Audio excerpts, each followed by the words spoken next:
Nëse flisni diçka të mençur, pa kush dëgjojnë. Nëse jeni video creator i mirë, dini punu me Adobe Illustrator, cilin do të jenë të themi aftësi të cilat ju mund t'i shfrytëzoni për të pasur mundësi që të krijoni përmbajtje.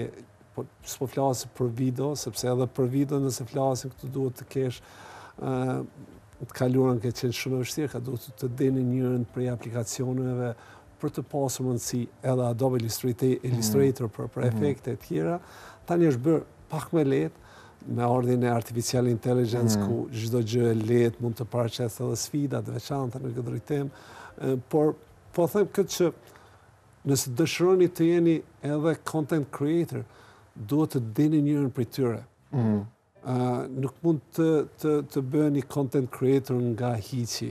Do thotë, vazhdoj të them në hapësirën digjitale nuk s'ka karamele, nuk ka babadimer. Në Kosovë shohim trendet të cilat janë negative. Pse flasim trendet negative? Në Kosovë, më falni nëse po fos në thojze, nëse bëni një budallaki, e folni një broçkull, do të bëhet virale. Nëse flisni diçka të mençur, pa kush dëgjojnë. Kemi një trend negativ. Do të shohim te mediat, do të ka një kohë të cilën shumë pak e s'prej përcjellin, kërkojnë ndjes. Do thotë, shikoni mediat, çka postojnë. Nëse ne bëjmë një skandal këtu, ky skandal do të del media. Këto fjalët tona të mira shumë pak e s'dalin media, shumë pak bëhen virale. Shikoni në çdo emision administratori, i cili është edhe social media manager, ai thotë çka po ecë, cili është trendi? Trendi është negativ, vendos një skandali bëhet viral. Pse kemi këtë? Për shkak se ajo konsumohet. Në fund të fundit, mediat dëshirojnë që të kenë reach më të madh, sepse se reach-i sjellën pastaj të hyra.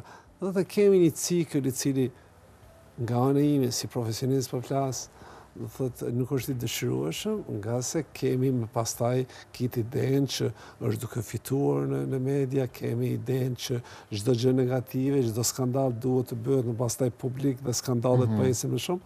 Një trend komplet jo i mirë, i cili ka një impakt jashtëzakonisht jo të mirë. Në shoqëri ka impakt jashtëzakonisht jo të mirë tek fëmijët, nga se fëmijët të rinjt po të pyeshin, të gjithë kanë dëshirë të bëhen eksperta të cryptocurrency, të gjithë dëshirojnë të bëhen influencera, të gjithë dëshirojnë të kenë shumë like, të gjithë dëshirojnë të bëhen shumë pëlqime. Dhe pastaj, kur të bin like dhe pëlqimet, okay, çka duhet të bëjmë? Hajde të ta bëjmë një budallaki dhe budallakien më pastaj ta qesim në TikTok.